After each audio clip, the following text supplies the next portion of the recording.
মানুষের ভাগ্য পরিবর্তনই বিএনপির লক্ষ্য। নির্বাচিত হলে ঢাকা সহ পুরো দেশকে নিরাপদ ও বাসযোগ্য করার প্রতিশ্রুতি তারেক রহমানের। ধানের শীষকে জয়ী করার আহ্বান।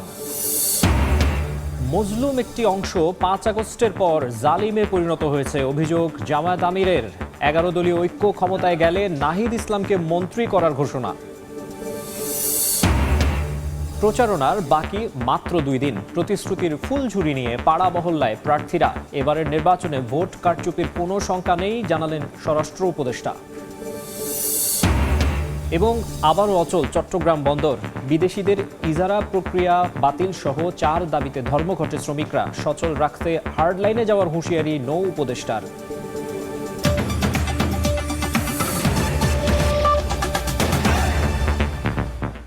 বাংলা সময়ের সঙ্গে আছি আমি মাকসুম আলম খান। দেশ ও মানুষের ভাগ্য পরিবর্তন করাই বিএনপির একমাত্র লক্ষ্য বলে জানিয়েছেন দলটির চেয়ারম্যান তারেক রহমান। রাজধানী সহ পুরো দেশকে নিরাপদ এবং বাসযোগ্য হিসেবে গড়ে তোলার প্রতিশ্রুতি দিয়েছেন তিনি। পরিকল্পিতভাবে দেশকে এগিয়ে নিতে ধানের শীষে ভোট চান তারেক রহমান। ঢাকা মহানগর উত্তরে একাধিক নির্বাচনী পথসভায় তিনি বলেন, খেলাধুলার সুযোগ বাড়াতে ঢাকায় তৈরি করা হবে 40টি মাঠ।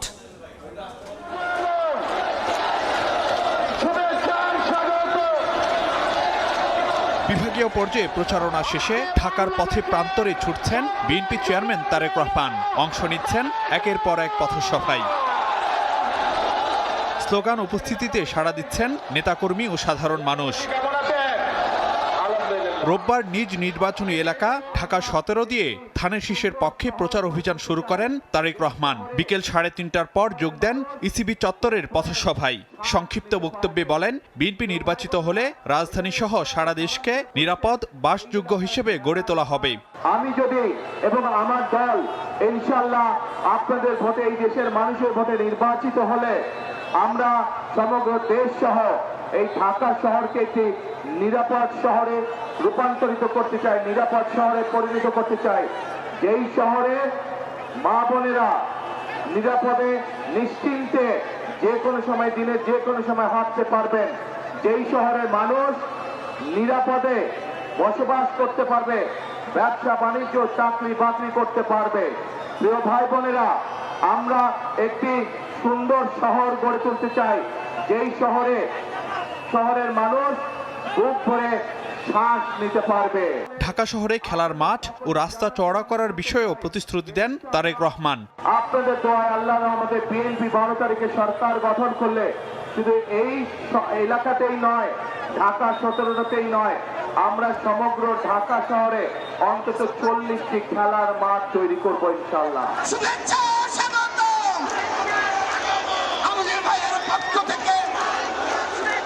পরে পল্লবীতে ঢাকা 16 আসনে নির্বাচনী জনসভায় যোগ দিয়ে বিএনপি চেয়ারম্যান বলেন, ক্ষমতায় গেলে দেশ ও মানুষের ভাগ্য পরিবর্তন করেই বিএনপির একমাত্র লক্ষ্য। যেখানে আমরা নিজেদের রায় দিয়ে জনগণের সরকার প্রতিষ্ঠিত করতে পারবো।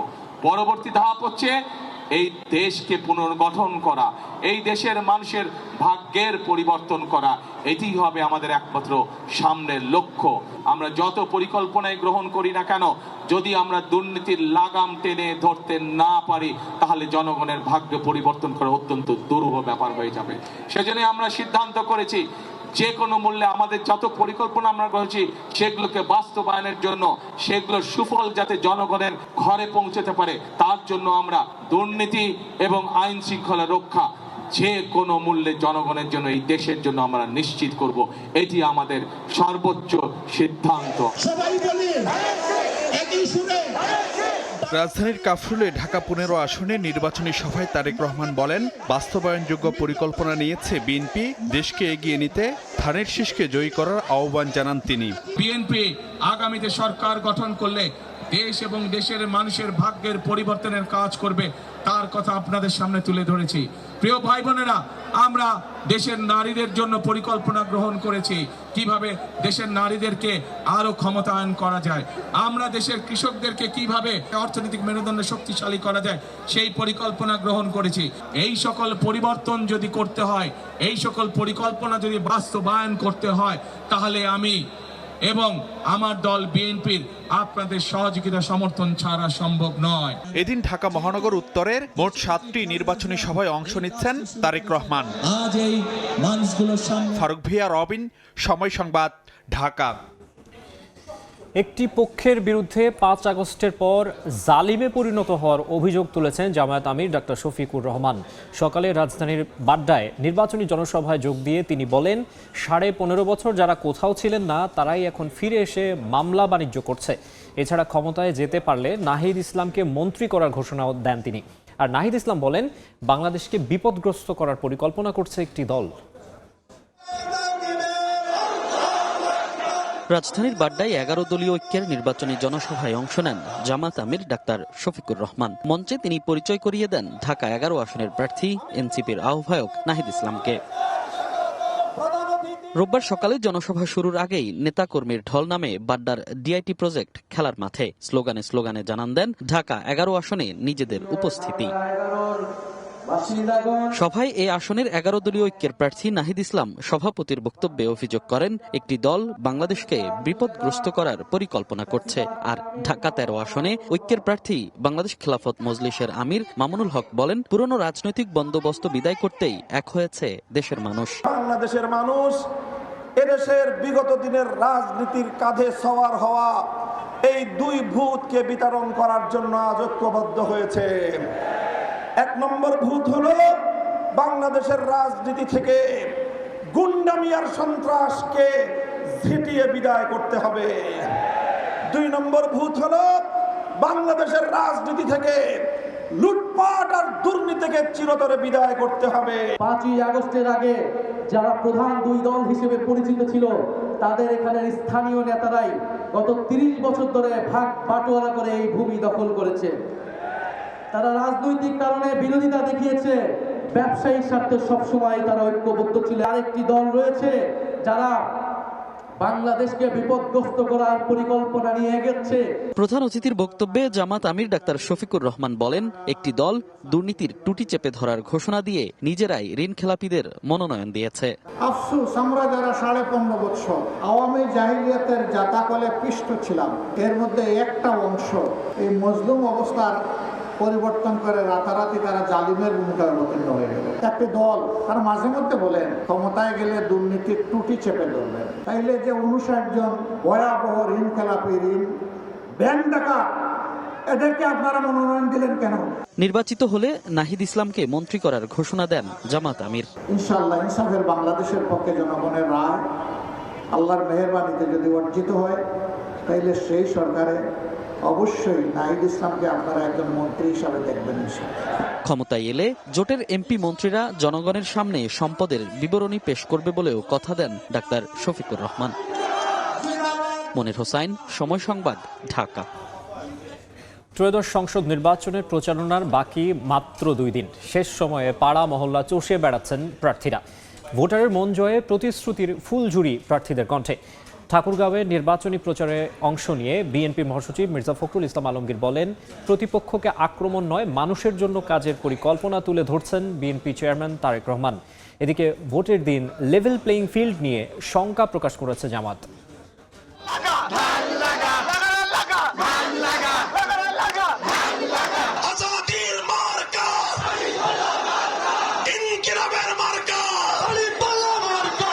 দরজায় কড়া নাড়ছে ভোট।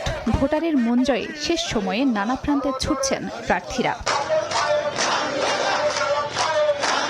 ঠাকুরগাঁও 1-এ নিজ নির্বাচনী আসনে প্রচারণায় নামেন বিএনপি প্রার্থী মির্জা ফখরুল ইসলাম আলমগীর। পথসভায় অংশ নিয়ে মির্জা ফখরুল বলেন, প্রতিপক্ষকে আক্রমণ নয়, মানুষের জন্য কাজের পরিকল্পনা তুলে ধরছেন বিএনপি চেয়ারম্যান তারেক রহমান।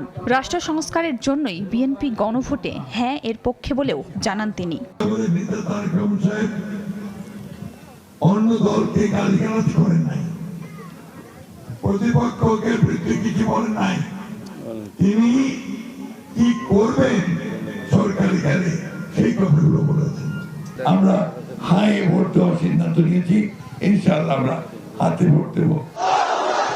খুলনা ৫ আসনে জামায়াত প্রার্থী মিয়া গোলাম পরোয়ারের নির্বাচনী সমাবেশে যোগ দেন বাংলাদেশ খেলাফত মজলিসের আমির মামুনুল হক। তারা বলেন, এদেশের মানুষ আর পুরনো রাজনীতিতে ফিরতে চায় না। গত 54 বছরে যে 3টি দল রাষ্ট্র শাসন করেছে তাদেরকে আমরা আর চাই না। আগামী 12ই ফেব্রুয়ারি বাংলাদেশের ইতিহাসে এক নতুন অধ্যায় রচিত হবে। লুটপাট, গুন্ডামি এবং সন্ত্রাস বাংলাদেশের রাজনীতি থেকে চিরতরে বিদায় নেবে ইনশাআল্লাহ। জনসমর্থন না থাকায় বিশৃঙ্খলা সৃষ্টি করে একটি দল নির্বাচনের পরিবেশ নষ্ট করছে বলে অভিযোগ করেন নোয়াখালী ১ আসনে ধানের শীষের প্রার্থী ব্যারিস্টার মাহবুব উদ্দিন খোকন। নির্বাচন বাঞ্ছনীয় ষড়যন্ত্র করলে তারা জনবিচ্ছিন্ন হয়ে যাবে, জনগণ সেটা শক্ত হয়ে রুখবে ইনশাআল্লাহ। সিরাজগঞ্জ ৬ আসনে এনসিপি প্রার্থী এস.এম. সাইফ মুস্তাফিজের পক্ষে নির্বাচনী জনসভায় অংশ নেন হাসনাত আব্দুল্লাহ। বলেন, তরুণ প্রজন্ম আর ঘরে বসে থাকবে না। আমাদের আবার ডু অর ডাই এর বিষয়। এবার যদি তরুণ প্রজন্মের বিরুদ্ধে গিয়ে আপনারা ভোট কেন্দ্র দখল করার কোনো চেষ্টা করেন, আপনারা বাড়ি ফিরে যেতে পারবেন না। নেত্রকোনা ১ আসনে নির্বাচনী প্রচারে বিএনপি প্রার্থী ব্যারিস্টার কায়সার কামাল বলেন, নির্বাচন নিরপেক্ষ না হলে মানুষ আবারও রাজপথে নেমে আসবে। সারা বাংলাদেশে ভোট সুষ্ঠু না হলে মানুষ কিন্তু আবার রাজপথে নেমে আসবে তাদের অধিকার রক্ষার জন্য, অধিকার আদায়ের জন্য। এদিকে নির্বাচন উপলক্ষে সারা দেশে মাঠে নেমেছে আইনশৃঙ্খলা বাহিনীর বিপুল সদস্য। খাদিজা স্বপ্না, সময় সংবাদ। এবারের নির্বাচনে ভোট কারচুপির কোনো শঙ্কা নেই বলে জানিয়েছেন স্বরাষ্ট্র উপদেষ্টা মোহাম্মদ জাহাঙ্গীর আলম চৌধুরী। রোববার দুপুরে রংপুরে তিনি সাংবাদিকদের বলেন, শান্তিপূর্ণ, গ্রহণযোগ্য এবং অংশগ্রহণমূলক নির্বাচন উপহার দিতে প্রস্তুত প্রশাসন ও আইন শৃঙ্খলা বাহিনী। এখানে তাদের প্রস্তুতি মাশাআল্লাহ খুবই ভালো। যেগুলি এই সময়ের ভিতরে প্রিপারেশন নেওয়ার প্রয়োজন ছিল, ওই সবকটার প্রিপারেশনে তারা নিয়ে ফেলছে। নির্বাচনটা খুব শান্তিপূর্ণভাবে, সুষ্ঠু এবং উৎসবমুখর পরিবেশে হবে। ভোট কারচুপির কোনো ধরনের শঙ্কা নাই। আপনারা হেল্প করবেন, কোথাও যদি কোনো রকম কারচুপি হয় সাথে সাথে জানাবেন, আমরা সাথে সাথে অ্যাকশন নেব। বাংলার সময়ে আরও থাকছে, ক্যাম্পের বাইরে যেন নতুন ক্যাম্প, বাসা ভাড়া ছাড়াও দখলে নেন স্থানীয়দের জমি। কক্সবাজারে যৌথ বাহিনীর অভিযানে প্রায় ১,০০০ রোহিঙ্গা আটক। আসন্ন নির্বাচনে দুর্গম এবং বিচ্ছিন্ন এলাকার ভোট কেন্দ্রগুলোর নিরাপত্তা নিশ্চিত করতে বিশেষ জলযান ও হেলিকপ্টার মোতায়েন থাকবে বলে জানিয়েছেন নৌবাহিনীর প্রধান অ্যাডমিরাল এম নাজমুল হাসান। দুপুরে ভোলায় আইনশৃঙ্খলা বাহিনীর সঙ্গে মতবিনিময় সভা শেষে তিনি এই কথা বলেন। অন্যান্য আইনশৃঙ্খলা রক্ষাকারী বাহিনী, কোস্টগার্ড, বিজিবি, পুলিশ, আনসার, র্যাব, আমরা সবাই মিলে চমৎকার একটি সমন্বয়ের মাধ্যমে প্রশাসনকে সহায়তা করে যাচ্ছি এবং নির্বাচন কমিশন যাতে একটি সুষ্ঠু, সুন্দর, নিরপেক্ষ নির্বাচন অনুষ্ঠান করতে সক্ষম হয় সেজন্য আমরা আমাদের পূর্ণ প্রস্তুতি গ্রহণ করেছি। রাজধানীর মিরপুরের ন্যাশনাল বাংলা উচ্চ বিদ্যালয় মাঠে নির্বাচনী সভায় বক্তব্য রাখছেন বিএনপি চেয়ারম্যান তারেক রহমান। সরাসরি যাচ্ছে সেখানে। এখন প্রিয় ভাই বোনেরা, আমরা আমাদের বহু সহকর্মী, বহু ভাইদেরকে আমরা হারিয়েছি, বহু বোনকে আমরা হারিয়েছি এই গণতন্ত্রের যে অধিকার, এই অধিকারকে অর্জন করতে গিয়ে। আজকে এখানে জুলাই শহীদদের পরিবাররা উপস্থিত আছে। আজকে এখানে তুলি যে উপস্থিত আছে প্রার্থী হিসাবে, তার নিজের পরিবারের থেকে সদস্য গুম হয়েছে। এখন প্রিয় ভাই বোনেরা, যেই মানুষগুলো শহীদ হয়েছে, যেই মানুষগুলোকে হত্যা করা হয়েছে, যারা খুন গুণের শিকার হয়েছে, আমরা কি তাদের ত্যাগকে বৃথা যেতে দিতে পারি? তাদের ত্যাগকে, এই যে ভাই পিছনে যারা আছেন, তাদের ত্যাগকে, এই মানুষগুলো ত্যাগকে বৃথা যেতে দিতে পারে? পারি না আমরা বৃথা যেতে দিতে। যদি বৃথা যেতে দেওয়া না যেতে দিতে হয়, তাহলে কি কাজ করতে হবে? এক নম্বর কাজ হচ্ছে যে এই যে ভোটের অধিকার যে প্রতিষ্ঠিত হয়েছে, আমাদের এই ভোটের অধিকারকে, জনগণের এই ভোটের অধিকারকে আমাদের সত্যিকারভাবে, শক্তিশালীভাবে প্রতিষ্ঠিত করতে হবে এবং এই প্রতিষ্ঠিত করার মাধ্যমেই আমরা দেশকে সামনের দিকে নিয়ে যেতে পারবো। গণতন্ত্র এই গত 16 বছর যাবৎ এই দেশে কোনো জবাবদিহিতে ছিল না, এবং যেহেতু জনগণের কাছে কোনো জবাবদিহিমূলক শাসন ছিল না, জনগণের কাছে জবাবদিহি করার মতন যারা শাসন ক্ষমতায় ছিল, তারা জোর জবরদস্তি করে জনগণের অধিকারকে চাপিয়ে রেখেছিল। প্রিয় ভাই বোনেরা, আজকে এই 12 তারিখের নির্বাচন শুধু যে আমরা গণতন্ত্রের ভিত্তিকে মজবুত করবো তা নয়, গণতন্ত্র ভিত্তিকে মজবুত করার পাশাপাশি 12 তারিখের নির্বাচন হচ্ছে আমাদের আগামী দিনের দেশ গঠনের নির্বাচন। 12 তারিখের নির্বাচন হচ্ছে আমাদের জনগণের ভাগ্যের পরিবর্তনের নির্বাচন। কাজেই আমাদেরকে প্রিয় ভাই বোনেরা এখন সামনের দিনে দেশ গঠন করতে হবে। আমরা আন্দোলন করেছি, আমরা সংগ্রাম করেছি, আমরা আমাদের ভোটের রাজনৈতিক অধিকার আমরা আদায় করেছি। এখন প্রিয় ভাই বোনেরা সেই রাজনৈতিক অধিকারকে প্রতিষ্ঠিত করার মাধ্যমে আমাদেরকে করতে হবে দেশের উন্নয়ন, বাংলাদেশের মানুষের অর্থনৈতিক স্বাধীনতা আমাদেরকে ভিত্তিপ্রস্তর স্থাপন করতে হবে। অর্থনৈতিক স্বাধীনতা দল মত নির্বিশেষে, শ্রেণী পেশা নির্বিশেষে প্রত্যেকটি মানুষ যাতে অর্থনৈতিকভাবে স্বাধীন হতে পারে আমাদেরকে সেই ব্যবস্থা নিশ্চিত করতে হবে প্রিয় ভাই বোনেরা। এবং সেই জন্যই আপনারা দেখেছেন যে আমরা জাতির সামনে কি উপস্থাপন করেছি। আমরা বলেছি এই দেশের মানুষের অর্ধেক নারী, জনসংখ্যার অর্ধেক হচ্ছে নারী, এবং এই নারীদেরকে যদি আমরা আমাদের উন্নয়ন যাত্রার সাথে সম্পৃক্ত না করি আমরা কোনোভাবেই বাংলাদেশের উন্নয়ন করতে পারবো না। এবং সেই জন্যই এই দেশের খেটে খাওয়া নারী যারা, খেটে খাওয়া মানুষ যারা, খেটে খাওয়া পরিবারের যারা গৃহিণী, যারা মা, তাদেরকে আমরা অর্থনৈতিকভাবে স্বাবলম্বী করে গড়ে তোলার জন্য আমরা ফ্যামিলি কার্ডের কথা বলেছি। প্রিয় ভাই বোনেরা, সারা বাংলাদেশে যত গৃহিণী আছে, সারা বাংলাদেশে খেটে খাওয়া যত পরিবার আছে, প্রত্যেকটি মায়ের হাতে, প্রত্যেকটি গৃহিণীর হাতে আমরা এই ফ্যামিলি কার্ড পৌঁছে দিব। এবং এই ফ্যামিলি কার্ডের মাধ্যমে সরকারের পক্ষ থেকে তাদেরকে প্রতি মাসে একটি সহায়তা বা সহযোগিতা দেওয়া হবে, যার মাধ্যমে ধীরে ধীরে পরিবারগুলো অর্থনৈতিকভাবে স্বাবলম্বী হয়ে উঠতে পারবে। প্রিয় ভাই বোনেরা, আমরা বিশ্বাস করি যে এই দেশের কৃষক যদি ভালো থাকে তাহলে বাংলাদেশ ভালো থাকবে।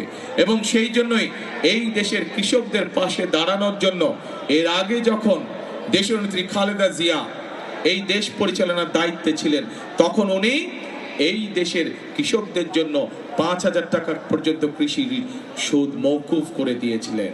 তো উনি 25 বিঘা পর্যন্ত জমির খাজনা, কৃষি জমির খাজনা মওকুফ করে দিয়েছিলেন।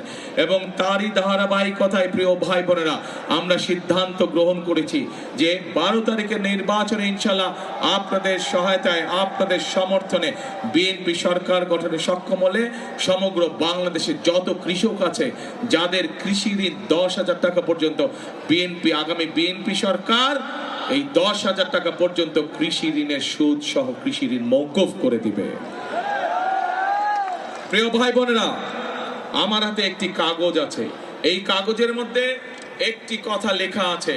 সেই কথাটি হচ্ছে যে এই এলাকার বহু ছেলে মেয়েরা আছে, তরুণ যুবক সদস্য আছে, তরুণ সমাজের সদস্য আছে, ছেলে হোক মেয়ে হোক, তাদের কাছে শিক্ষার আলো আছে, কিন্তু বেচারা মানুষগুলো বেকার হয়ে পড়ে আছে, কর্মসংস্থানের অভাব আছে।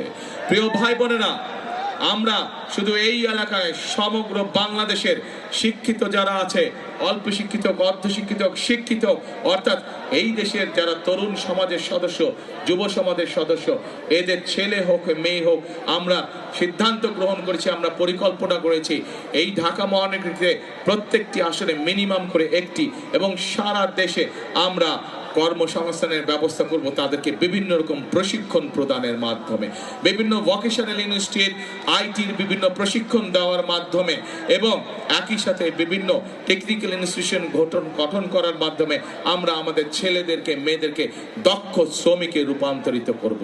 এবং একই সাথে আমরা সিদ্ধান্ত গ্রহণ করেছি, আমরা দেখেছি বাংলাদেশের প্রায়, আমরা জানি বাংলাদেশের প্রায় 1.5 কোটি মানুষ, প্রবাসী মানুষ আছেন বাংলাদেশে, বিদেশে বসবাস করেন। এই মানুষগুলোর মধ্যে অনেকেই এখনো যখন বিভিন্ন মানুষ বিদেশে চাকরি বাকরির ব্যবস্থা করে যাওয়ার আগে বিদেশে, তখন তাদেরকে অনেক সময় অর্থ অভাবে নিজেদের বাপ দাদার পৈতৃক ভিটা বিক্রি করতে হয় যাওয়ার অর্থ সংস্থান করার জন্য।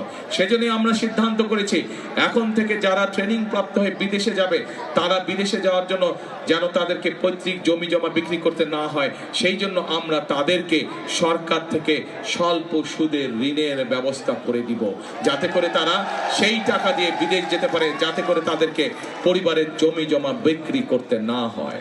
প্রিয় ভাই বোনেরা, আমরা সিদ্ধান্ত গ্রহণ করেছি যে আমরা এই দেশের মানুষের মিনিমাম স্বাস্থ্য সেবা আমরা নিশ্চিত করব এবং গ্রামের মানুষ যাতে গ্রামে বসে, শহরে ওয়ার্ডের মানুষ যাতে ওয়ার্ডে বসে, বিশেষ করে মা বোনেরা শিশুরা যাতে ছোটখাটো অসুখের চিকিৎসা ঘরে বসে পেতে পারে, সেই জন্য আমরা সিদ্ধান্ত করেছি সারা বাংলাদেশে আমরা 1 লক্ষ হেলথ কেয়ারার নিযুক্ত করব। এদেরকে আমরা স্বাস্থ্য সেবা সংক্রান্ত ট্রেনিং আমরা দিব এবং তাদেরকে আমরা ঘরে ঘরে পাঠাবো, বিশেষ করে তারা যাতে মা বোনদের ছোটখাটো অসুখ ঘরে বসেই সেই চিকিৎসা সুবিধা দিতে পারে। কিন্তু একই সাথে এখানে আমাদের ধানের শীষে প্রার্থী তুলি একটু আগে তার বক্তব্য বলেছে এই এলাকার মানুষের চিকিৎসা সুবিধার জন্য একটি হাসপাতালের প্রয়োজন। ইনশাআল্লাহ 12 তারিখে আপনাদের সমর্থনে, আপনাদের ভোটে আল্লাহর রহমতে বিএনপি সরকার গঠন করলে পরে আমরা যত দ্রুত সম্ভব এখানে হাসপাতাল, সরকারি একটি হাসপাতাল তৈরির কাজে আমরা হাত দেব। প্রিয় ভাই বোনেরা, একইভাবে সমাজের একটি অংশ আছে, আমরা নারীদের জন্য পরিকল্পনা গ্রহণ করেছি, আমরা কৃষক ভাইদের কৃষি কার্ড দেওয়ার পরিকল্পনা গ্রহণ করেছি, সুদ মওকুফের পরিকল্পনা গ্রহণ করেছি, আমরা আমাদের তরুণ সমাজের সদস্যদের কর্মসংস্থানের জন্য বিভিন্ন পরিকল্পনা আমরা গ্রহণ করেছি। মিরপুরে নির্বাচনী পথসভায় বক্তব্য রাখছেন তারেক রহমান। আমরা সরাসরি ছিলাম সেখানে। বক্তব্যের বাকি অংশ দেখতে ভিজিট করুন সময় টিভির ফেসবুক পেজে। বাংলা সময় আরও থাকছে।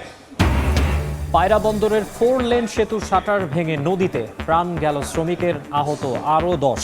ঠিকাদারি প্রতিষ্ঠানের নিরাপত্তা সরঞ্জামে ঘাটতির অভিযোগ। কক্সবাজারের উখিয়া ক্যাম্প ছেড়ে ভাড়া বাসা বা স্থানীয়দের জমি দখলে নিয়ে বসবাস করা প্রায় 1000 রোহিঙ্গাকে আটক করেছে যৌথ বাহিনী। ভোরে মরাগাছতলা এলাকা ঘিরে ফেলে আইনশৃঙ্খলা বাহিনী। তল্লাশি শুরু হলে বেরিয়ে আসে শত শত রোহিঙ্গা, পালিয়েও যায় অনেকে। তবে 350 ঘর থেকে আটক করা হয় 1000-এর বেশি রোহিঙ্গাকে। একই সঙ্গে আটক করা হয় ঘর ভাড়া দেয়া কয়েকজনকেও। স্থানীয়রা বলছেন ক্যাম্পের বাইরে রোহিঙ্গাদের ছড়িয়ে পড়া অপরাধের বিস্তৃতি সহ নানা সমস্যা তৈরি করছে। চিরনিদ্রায় শায়িত হলো মিয়ানমার থেকে ছোড়া গুলিতে নিহত শিশু হুজাইফা। সকালে ঢাকা থেকে নিজ গ্রাম কক্সবাজারের টেকনাফের তেচ্ছি ব্রিজ এলাকায় নেওয়া হয় হুজাইফার মরদেহ। পরে জানাজায় অংশ নেন প্রতিবেশী সহ বিভিন্ন রাজনৈতিক দলের নেতারা। 11 জানুয়ারি মিয়ানমার সীমান্ত থেকে ছোড়া গুলিতে গুরুতর আহত হয় 3য় শ্রেণীর শিক্ষার্থী হুজাইফা। হাসপাতালে 27 দিন চিকিৎসাধীন থাকার পর শনিবার মৃত্যু হয় তার। পটুয়াখালীর পায়রা বন্দরে 4 লেন সেতুর শাটার ভেঙে নদীতে পড়ে 1 শ্রমিকের মৃত্যু হয়েছে। আহত হয়েছেন আরও 10 শ্রমিক। সকালে নির্মাণাধীন 4 লেন সেতুর লোহার শাটারের ওপর বসে কাজ করছিলেন 10 থেকে 15 জন শ্রমিক। এ সময় হঠাৎই চেইন ছিঁড়ে শ্রমিক সহ শাটারটি নদীতে পড়ে যায়। তাৎক্ষণিক আহতদের উদ্ধার করে কলাপাড়া হাসপাতালে নিলে চিকিৎসক রাসেল নামে 1 শ্রমিককে মৃত ঘোষণা করেন। 2024 সালের 12 মার্চ এই সেতুর নির্মাণ কাজ শুরু হয়।